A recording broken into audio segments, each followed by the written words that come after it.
que melhor define o transporte público hoje é o cansaço.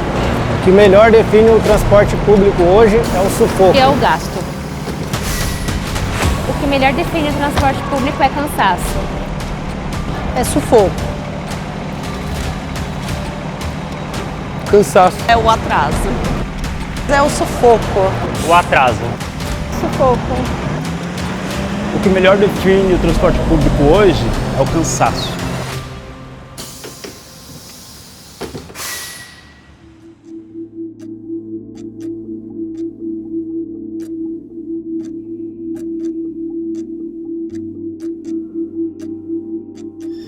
Faz parte.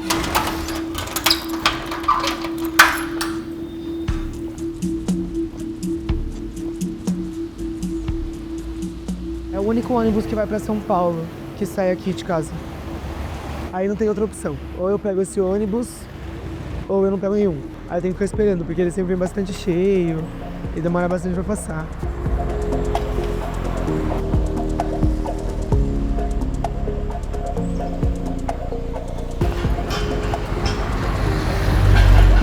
Eu gasto para ir para o trabalho entre 1h30 e 2 horas.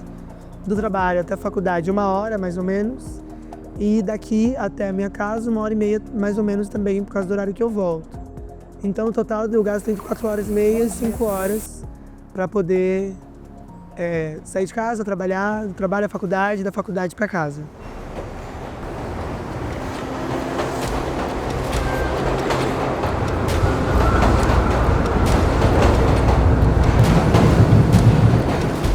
A gente tem sinais de colapso em diferentes perspectivas. A gente tem o trânsito, que é uma constante, a gente já praticamente deixou de falar em horário de rush, então eu tenho congestionamentos durante todo o dia. E a gente tem aí uma naturalização, uma invisibilização de condições de mobilidade que não deveriam ser aceitas, mas que se tornaram rotineiras. O jeito que as pessoas viajam, totalmente esmagadas umas com as outras, além de representar um risco constante, ele é uma situação que não deveria ser normalizado. Isso é fruto de uma priorização totalmente invertida no investimento de recursos públicos no transporte. Então o que eu tenho? Eu tenho ali uma destinação massiva de fundos para tentar viabilizar uma estrutura motorizada que não resolve, tentando resolver os congestionamentos, ampliando a avenida, construindo túnel, E a gente sabe que abrir espaço para mais carro e moto, você só vai ter mais carro e moto e o trânsito vai piorar, é um paradoxo, em vez de investir no transporte público, em vez de tentar ampliar a estrutura, garantir qualidade e tornar o transporte público mais acessível.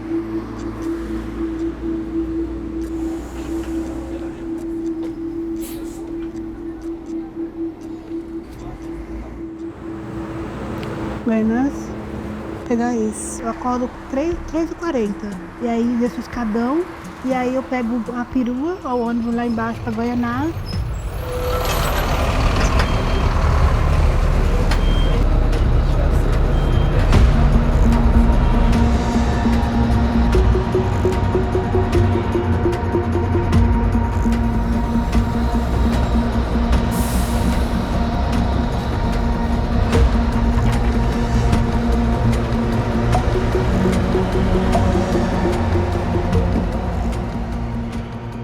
Lá eu pego o ônibus, ou o trem, aliás. Vou entrar nessa. Ai, eu tenho que ir aqui mesmo, porque não dá pra esperar outro. Hã? Chegamos. Agora é esperar. Então, o ônibus, ele também já vem cheio, né? Lá no ponto onde eu pego, sempre vem cheio. E aí não dá, tem que vir em pé mesmo.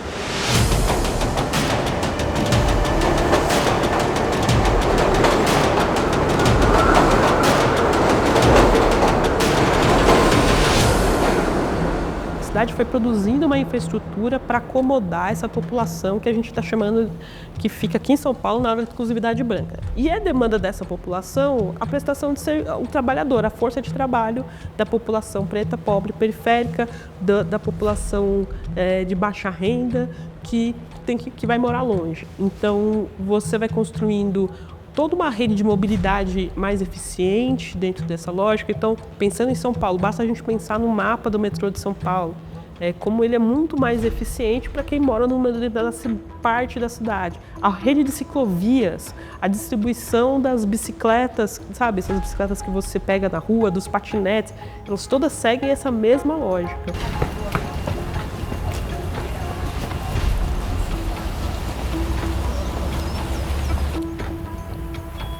Bom dia.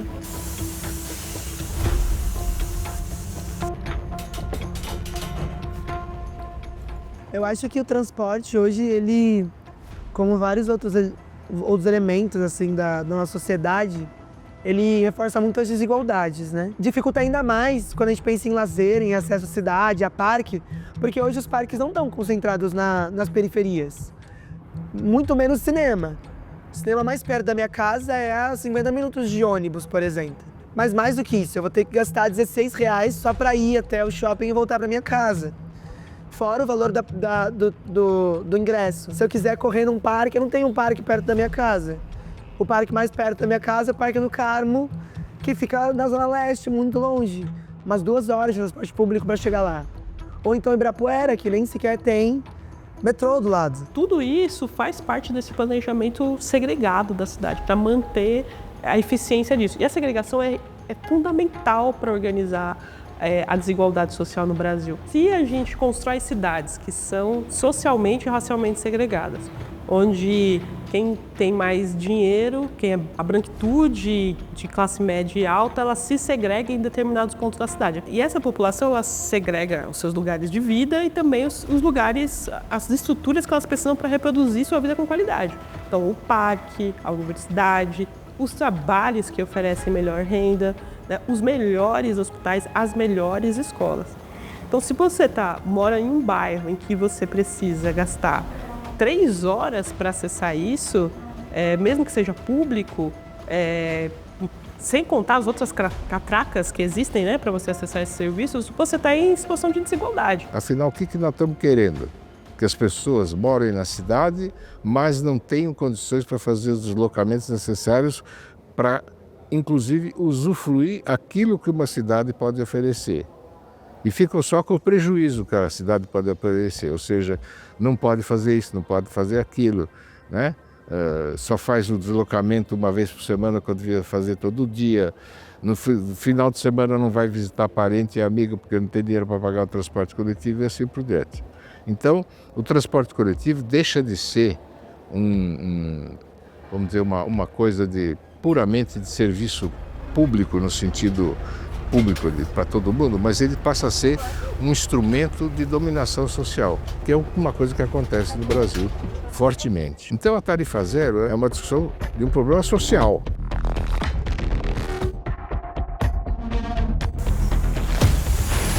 Só para ir e voltar do trabalho, se eu não tivesse faculdade, eu gastaria R$37. Vindo para a faculdade, eu gasto mais R$10, que é o processo de sair do trabalho até a faculdade, da faculdade até em casa. Então eu gasto uns R$45, mais ou menos. Eu gasto mais ou menos 1/3 do valor do meu salário com transporte hoje, porque tanto a questão do trabalho, mas também da faculdade, eu preciso usar do meu salário para pagar, né? Ou então fazer coisas mínimas, porque não tem nada perto da minha casa. Então se eu quiser ir ao mercado, eu preciso pegar um ônibus. Então eu costumo gastar 1/3, um pouquinho mais de 1/3 do meu salário só com transporte no dia a dia.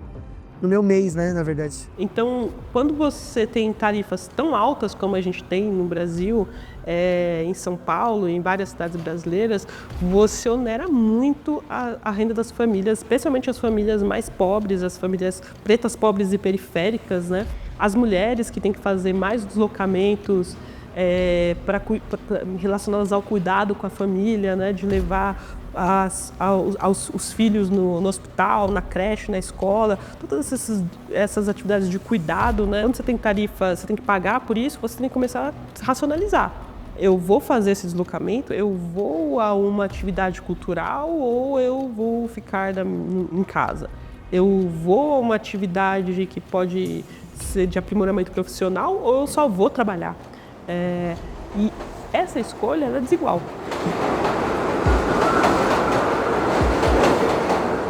Hoje as pessoas pensam e deixam de se deslocar por conta do custo, que é altíssimo. O transporte público ele tem aí afetado, inclusive, a maneira como as pessoas se alimentam. Você tem uma parte considerável do orçamento doméstico familiar das pessoas que vivem no Brasil comprometida com o transporte. E aí você tem também uma perda de poder de consumo que afeta, inclusive, a alimentação. Você tem uma política bem estruturada de mobilidade, você amplia o alcance das pessoas para comprarem alimentos saudáveis. Você tem a possibilidade delas procurarem emprego. Você tem aí um aquecimento do comércio de rua. Você tem cidades mais vivas onde as pessoas estão circulando. A tarifa zero ela é importante porque ela aumenta o acesso a esse deslocamento. Tem várias pesquisas que mostram que cidades que adotaram tarifa zero parcialmente ou algum dia da semana aumenta bastante a demanda no transporte público, que aliás é uma demanda que vem caindo bastante nos últimos anos e criando um grande problema aí para os sistemas de transporte municipais, né? Que hoje a boa parte deles é remunerado por número de passageiros. Então, se cai a demanda por transporte, e cai não porque as pessoas estão se locomovendo menos, mas porque elas estão buscando outras formas de se locomover, fica cada vez mais cara a tarifa, tem menos disponibilidade de veículos, né, para atender a população.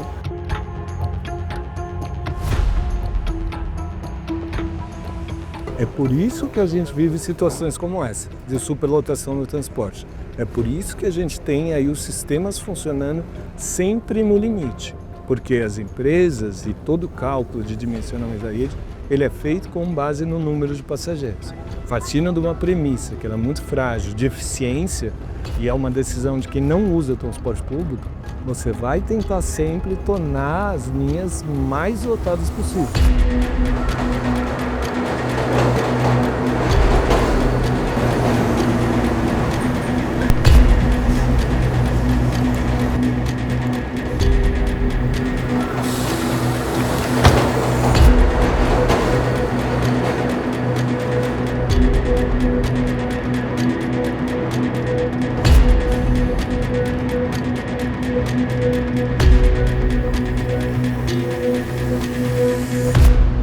Esse ônibus aqui é muito demorado, esse horário é muito demorado e eles só saem daqui lotado.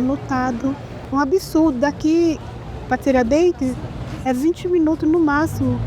A gente chega a ficar aqui na fila mais de 40, 50 minutos esperando o ônibus, entendeu? Então assim, eu acho isso um absurdo, porque olha o tamanho dessa fila, daqui a pouco ela vira lá, ó, você perde de vista, quer dizer, nem compensa. Eu troquei meu horário justamente para eu poder sair mais cedo, para eu poder chegar mais cedo em casa, né? Para fazer alguma coisa e tal. E aí eu fico aqui. O tempo que eu estava lá em casa já, eu fico aqui. Isso quando não quebra, deixa no meio do caminho, entendeu? Cara, isso é surreal. Não dá. Tem até uma palavra que a gente puxa nas manifestações, que é só vai mudar quando o povo controlar. Tarifa zero quando, tarifa zero já.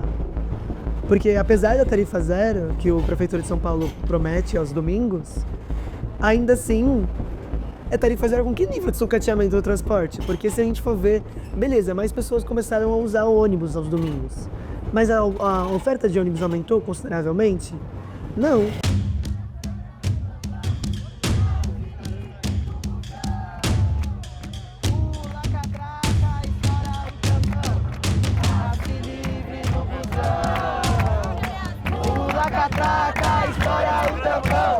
Passe livre no busão. Pula catraca, estoura o tampão. Passe livre no busão. Pula catraca, estoura o tampão. Passe livre no busão. Quando a gente fala de tarifa zero, a gente está falando além da mobilidade. A gente está falando de pessoas, principalmente de pessoas A gente está falando de justiça social para essas pessoas. E quem são essas pessoas? As pessoas que não estão prospectadas dentro dos projetos políticos, as pessoas que não estão contempladas dentro das políticas públicas. Quais políticas públicas? As políticas públicas que garantam os direitos sociais, de saúde, de educação, de trabalho, de lazer e de transporte. A gente tem que olhar esse tipo de política não apenas como uma política de transporte e mobilidade. E isso tem a ver com uma visão de tentar pensar e planejar e estruturar as coisas de maneira integrada. A gente tem que fazer conexões. Então, se eu olhar só para a mobilidade, talvez a política de tarifa zero ela seja limitada. Mas se eu olhar para o efeito na vida das pessoas, e os exemplos concretos que a gente tem já permitem afirmar isso, a gente tem transformações de vida relacionadas à possibilidade de se deslocar com facilidade. Quando a gente pensa quem são as pessoas que mais vão ser impactadas, né, que mais vão ser impactadas de forma positiva com o tarifa zero, ou as pessoas que já são as pessoas que estão em maior situação de vulnerabilidade, e a maior parte dessas pessoas são pessoas pobres, pessoas que moram nas periferias, nas franjas da cidade, e geralmente as pessoas negras.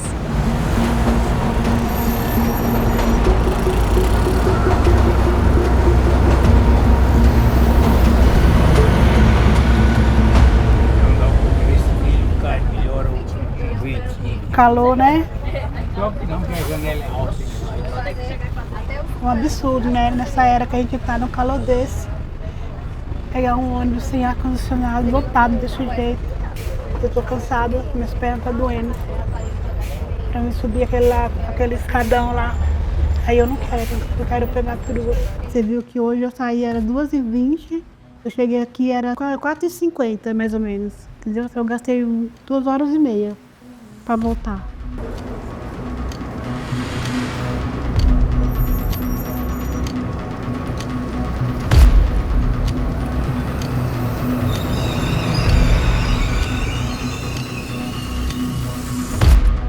Porque a gente fala das 8 horas de trabalho, mas uma pessoa que faz 8 horas de trabalho, mais metade de uma jornada, 4 horas ou até mais, em transporte público, isso é muito estressante. Como que você vai, sei lá, jovem que larga a faculdade porque não tem como sustentar essa rotina. O dia a dia é muito difícil, você chegar em casa às 11 da noite para você acordar depois 5 horas da manhã para trabalhar. É muito difícil. E chegando em casa e pensando, né? Quando eu chegar em casa ainda vou ter que fazer comida, lavar louça, lavar roupa, se tiver roupa suja, limpar a casa. Então, o cansaço é só o começo, porque eu tô cansado do transporte.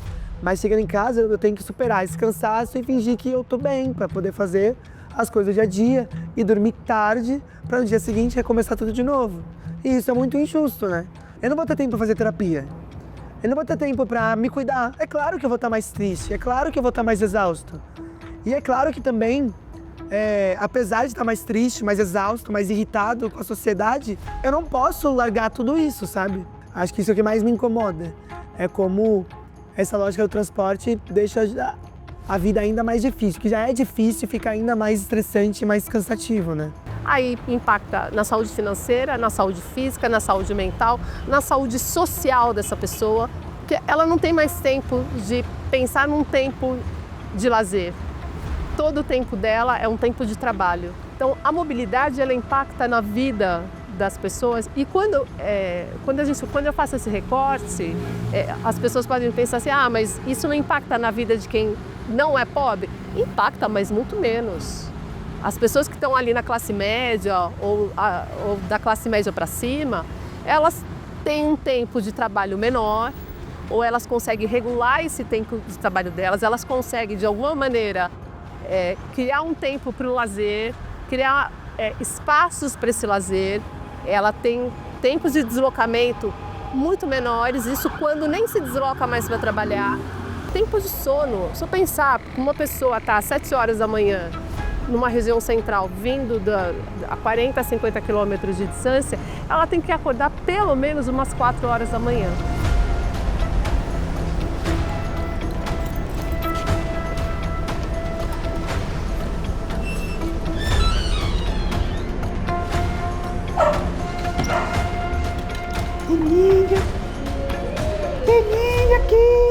cheguei, eu sento aqui, assisti minha novela. Eu só espero, assim, dá um tempo, descanso um pouco, assisto televisão. Mas daqui a pouco eu vou tomar banho e também eu durmo cedo, né? Mas 7h30 eu tô indo pra cama já. Porque eu, às vezes pesa tanto que eu não consigo nem segurar o celular, então sono.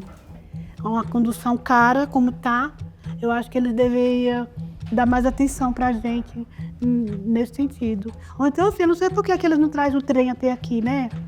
Pois é. Já pensou, meu? Se aquele trem de Guaraná chegasse aqui, meu Deus, olha. Ia ser muito bom, olha, quanto tempo que eu não ia ganhar, ia passear com o Jorel todo dia. Né? Eu ia ter muito tempo para fazer as coisas em casa, pra descansar. Não é fácil, queira ou não, né? Você acordar 3h40 da manhã todo dia, segunda a sábado, não é fácil, não é.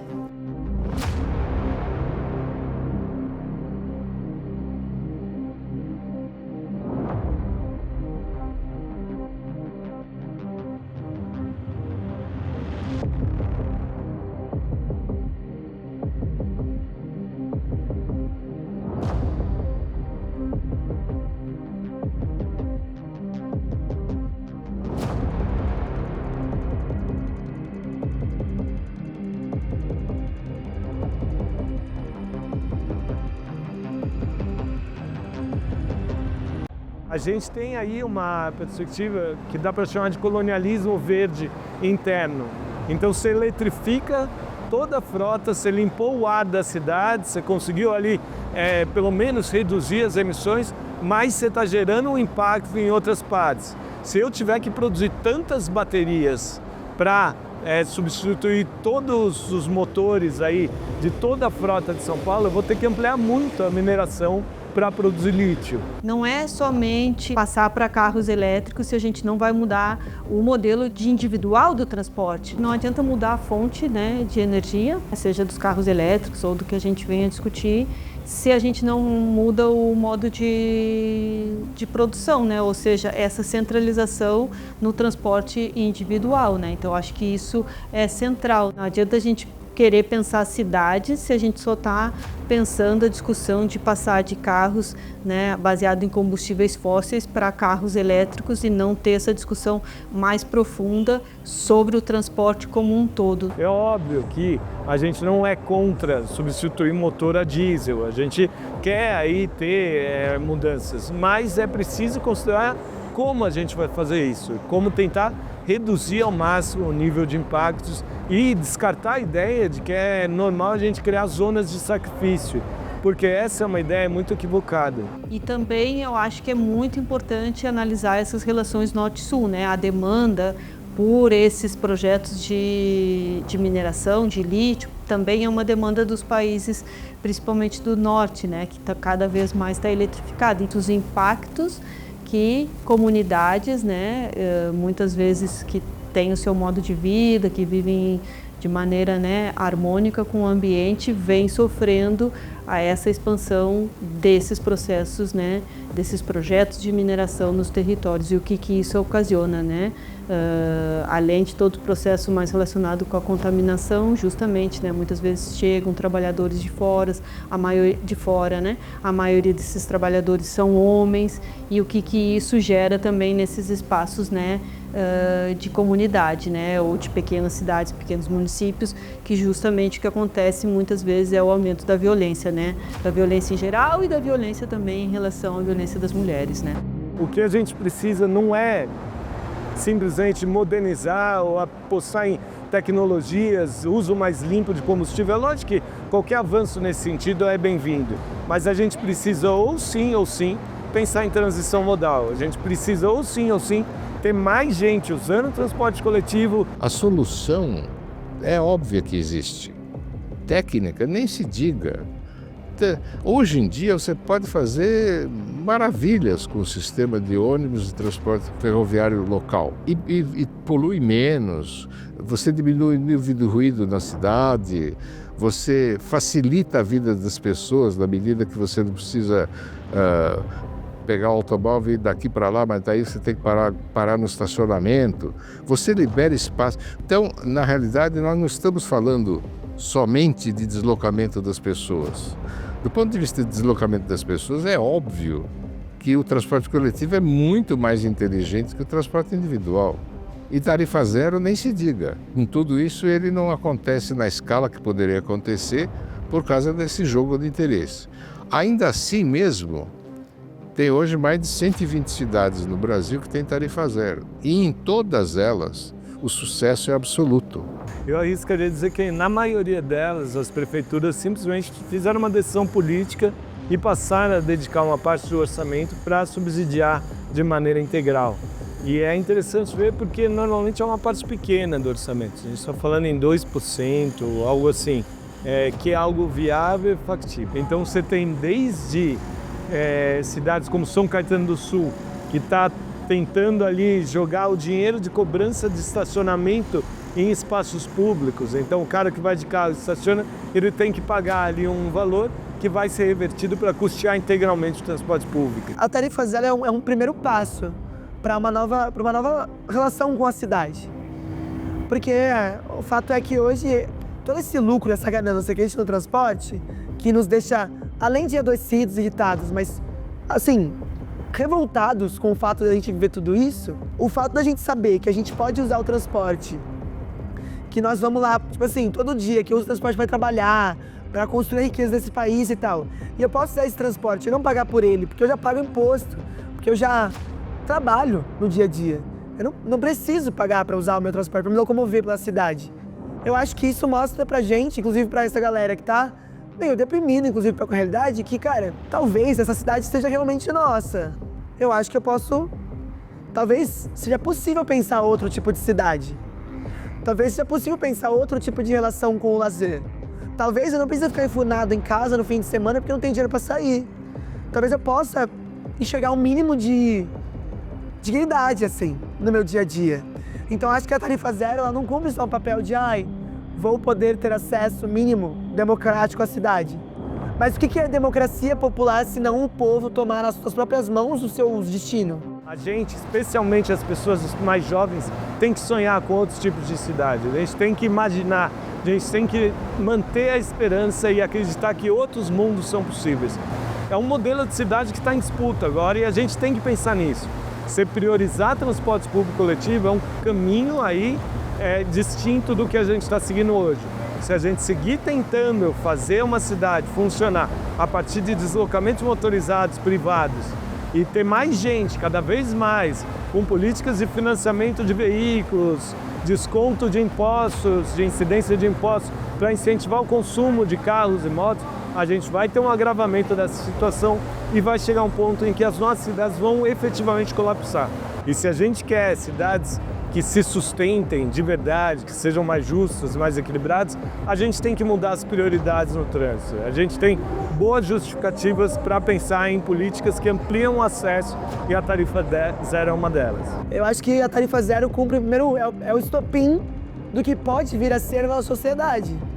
Primeiro a gente acaba com as catracas. E no futuro, nós vamos acabar com o quê? Com que tipo de injustiça a gente vai acabar? Eu acho que a tarifa zero é um começo. A gente não pode achar que é o fim, sabe?